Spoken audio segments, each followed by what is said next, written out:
Hi. Hello. Hi guys. How the heck do I start this? I've written down a few Q&A questions which have been asked via Instagram. So I'm just going to rhyme some off and get into this vlogging. Should we get started then? Okie doke. First question that came through was, what is the girls' bedtime routine and what time? Now, for those that follow us on Instagram, you will know that we've struggled with bedtime, mainly because Hetty was 2 when she slept in a bed for the first time, and we co-slept with her just simply because it was easier all round. We all slept when she was in our bed. The night we brought Phoebe on from hospital, that's when Hetty herself decided that she wanted to stay in her bed, so we just took her lead, I guess. So our routine now, as it stands, is, apart from today, because they're both danger naps, they both slept 2 till 5. But let's just say it's a normal day and we've got ourselves in quite a good routine at the minute. So what we tend to do is we do tea time when Rob comes home from work. That is usually about 5 o'clock. We'll then, once they've had the tea, we have tea at the same time. Just thinking I'm saying tea, but if you're from down south or anywhere else, you might call it dinner or supper, but we call it tea. Whatever you eat at 5 o'clock, that's what we call our tea. Yeah, so we have our tea together and then we bring the girls up and we bath them both. We both do bath time. How we tend to do it is we're both in and out of the bathroom. We never leave them, but one's in and then I'll come in as well. Both sit and play games with them. One of us is pottering around, picking clothes up, putting the washing in the wash basket, etc, etc. Then we tend to do a story, pyjamas. They both had milk until last night. Hetty's now on a cup. She's been on a cup for a while and she usually has milk, but we're just trying to get her out of her nappies at bedtime now as she's waking up in the morning and it's absolutely massive. So we've cut that back. She didn't have any milk last night and she had a tiny bit the night before. But Phoebe has milk. They both go to bed with the milk and fall asleep with the milk, really. I know you shouldn't because it's bad for your teeth, but it makes our life a lot easier and it also gives me and Rob a bit of us time at night when they go to sleep by themselves. Oh, this is convenient. How and when do me and Rob get our time alone and what do we do? This is a hard one for any family or any couple with children, I suppose. We vowed not long ago that we would do a date night every time we got paid. So payday weekend, we'd go out, we'd spend the night, get a meal or whatever, and we've done it twice.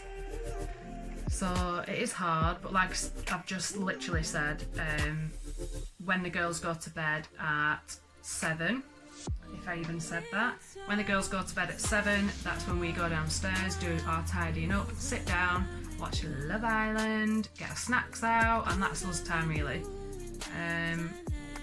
But if you're watching this, Rob, a date would be nice. Next question. I really don't know if this is going well or not, but I'm just going with it. How did you gain so many followers on Instagram? Truth be told, I've had Instagram since 2008. I just used to put crappy pictures on. I still do put crappy pictures on, but I've had it a long time. I had a clear out on Boxing Day last year. I had nearly 3,000 followers and I just deleted the lot and started afresh. I had so many dodgy accounts on there, dead accounts, people that just wasn't them, you know, when they've got no followers, no pictures, so I just deleted everybody.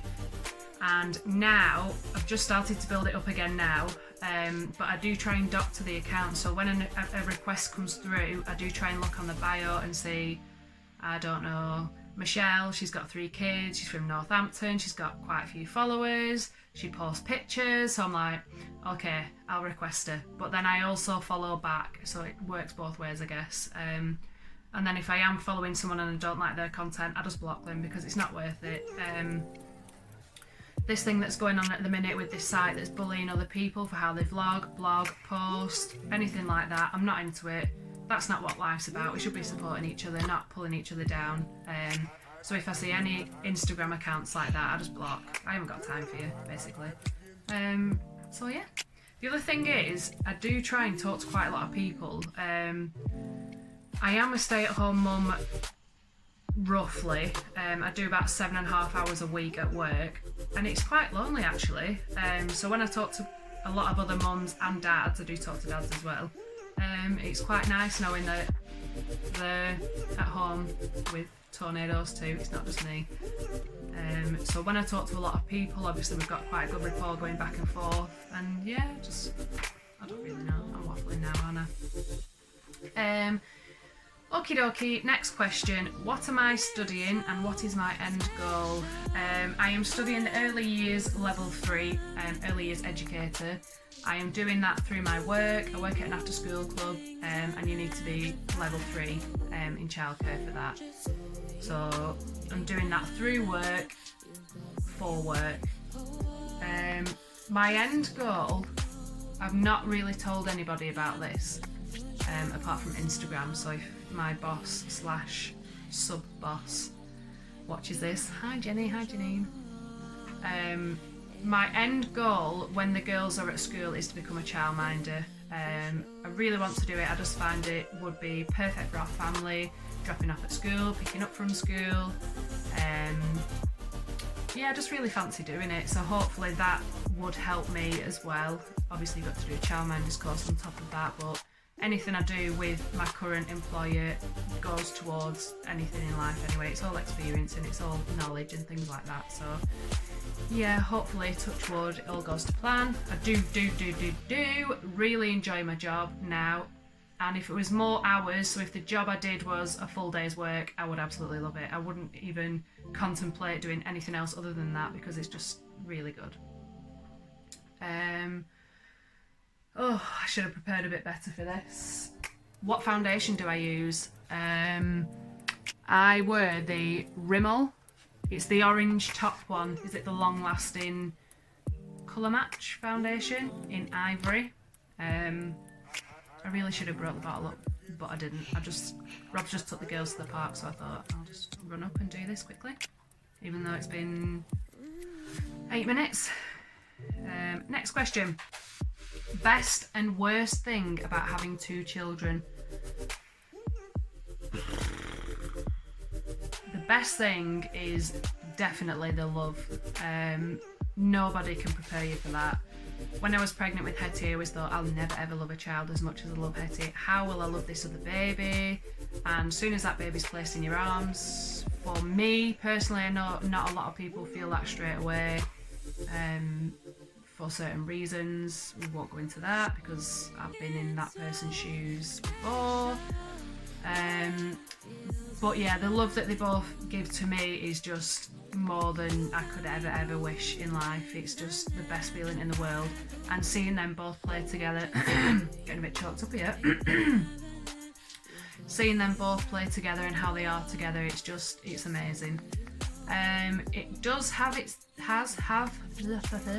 has its downfalls. The worst thing about having 2 children is they're both at an age where they need quite a lot from me. So if I am at home with them all day, every day, it's Mama, Mama, Mummy, can you wipe my bum? Mama, Mama, Mummy, I need some snacks. And it's just finding that time for yourself. Obviously, the more children you have, the more time you're going to spend being someone's snack bitch. But yeah, I really enjoy having 2 children, which leads me to my next question. I don't even need to look at this page because it's the most popular question that anybody always asks. Will we have any more? And the truth is, yes.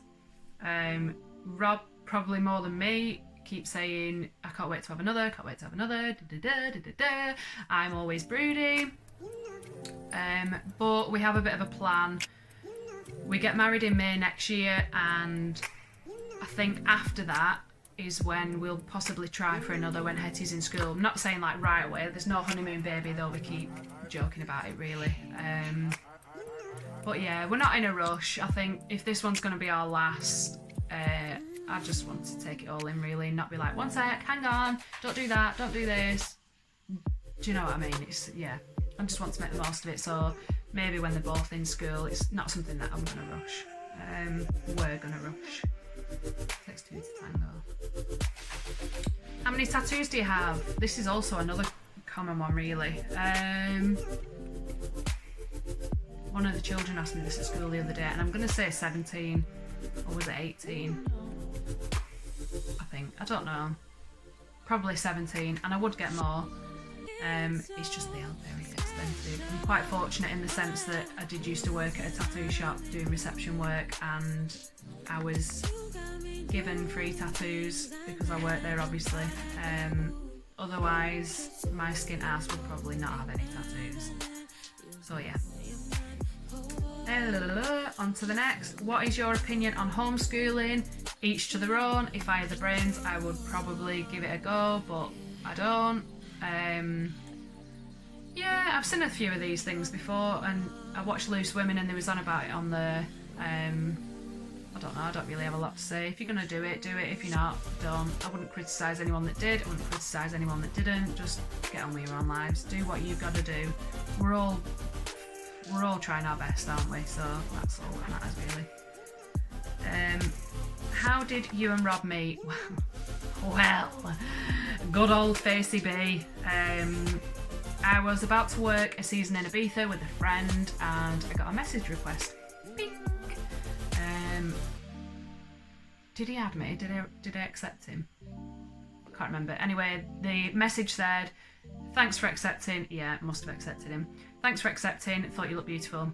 Turned to said friend and said, why did they do this? It's so childish. I'm not going to give him a chance. To which she said, just do it. Just give him a chance. What have you got to lose? So I sent a really nice message back saying, thanks. That's something a 12-year-old would say. Little did I know we'd be due to get married. We've got a house together, 2 children, so obviously the Facebook thing worked. We went on, we messaged each other back and forth for quite a while, and then we met each other with a couple of friends at a local park. Yeah, not a park with swings and things, like a nature park. I don't know what it's called, but yeah, we met there and it kind of just like went on from there really. One last question. See, this is one that makes me just seem really boring. If you could live anywhere in the world, where would it be? And I honestly think, not in this particular house and in this area, because, well, there's always Blues and Twos down the street at some point this week. But I'm quite a homebird. I like having family nearby. We're so lucky with the support we've got round us, and I think if we took ourselves away from that and I was in the middle of nowhere with no help, I would just literally go boogaloo, I think. So yeah, somewhere local still, bigger house that I can fill with crap. I don't know. I always said that maybe when me and Rob retire when we're older and the girls have got their own families, or might not have a family, but when they're doing their own thing, I would actually like to live in a caravan park. Or have a static caravan at least. Just do something like, just get out and not live the normal rot away in your own house thing. I don't know. I don't know how that might come across, but Rob really likes the idea of a barge, and I think, do you know what? I probably would do something like that because it's just something different, isn't it? But yeah, 15 minutes that took, so now I need to try and dwindle it down so you don't get bored. Thanks for watching. Give me a thumbs up if you liked it. Give me a thumbs down if you didn't, but I prefer it if you didn't give me a thumbs down. And if you fancy, subscribe. I promise my next video will be better because I have no idea what I'm doing. But yeah, thanks for watching. Bye bye.